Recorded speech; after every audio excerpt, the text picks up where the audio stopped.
அனைவருக்கும் வணக்கம். இன்றைய தலைப்பு ஜோதிடம், அறிவியலுக்கும் நம்பிக்கைக்கும் இடையில். ஜோதிடம் பல கோணங்களில் பார்க்கப்படுகிறது. அது ஒரு கலை, அது ஒரு அறிவியல், சில நேரங்களில் புராணங்களுடன் இணைந்த ஒரு நம்பிக்கை. காலப்போக்கில் தீர்க்க தரிசனமும் ஜோதிடத்துடன் கலக்கப்பட்டது. ஜோதிடத்தை அறிவியலாக கருதும்போது அது கடந்த அனுபவத்துடன் முழு துல்லியத்தை கொடுக்காது. ஜோதிடத்தின் அறிவியல் அடிப்படை கிரகங்கள் வட்டப்பாதையில் சுழலும் இயக்கம், நட்சத்திர பின்னணி மற்றும் சூரியனின் இயக்கம் போன்றவற்றை ஆய்வு செய்வதில் இருக்கிறது. இவை அனைத்தையும் புரிந்து கொள்ள பாரம்பரியம் சில பொது முறைகளை பயன்படுத்துகின்றன. பரிகாரங்களை வழங்கும்போது தெய்வீக நம்பிக்கையும் இணைக்கப்படுவது வழக்கமாகும்.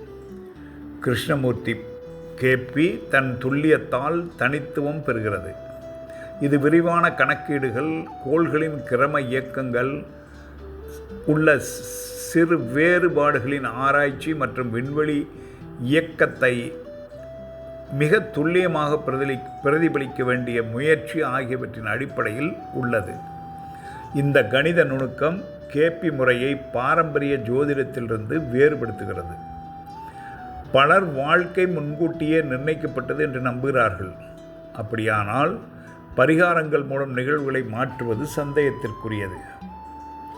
பலருக்கும் தொழில்நுட்ப அடிப்படைகள் புரியாத போது தெய்வ உதவியை சுட்டி காட்டுவது அவர்களுக்கு ஆறுதலாகவும் நம்பிக்கையாகவும் செயல்படுகிறது. தீர்க்க தரிசனம் ஜோதிடம் அல்ல, ஆனால் அது பொதுமக்களை ஈர்க்கும் கருவியாக பலமுறை பயன்படுத்தப்படுகிறது. நேர்மையுடன் மேற்கொள்ளப்படும் ஜோதிடம் நுட்பமான, பொருட்படுத்தத்தக்க தகவல்களை வழங்க முடியும்.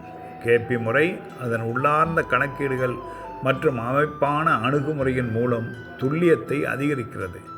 ஆனால் 100% துல்லியம் சாத்தியமற்றது என்பதை உணர வேண்டும். இத்துடன் இந்த தலைப்பு முடிவடைகிறது. மீண்டும் அடுத்த வீடியோவில் சந்திப்போம். நன்றி, வணக்கம்.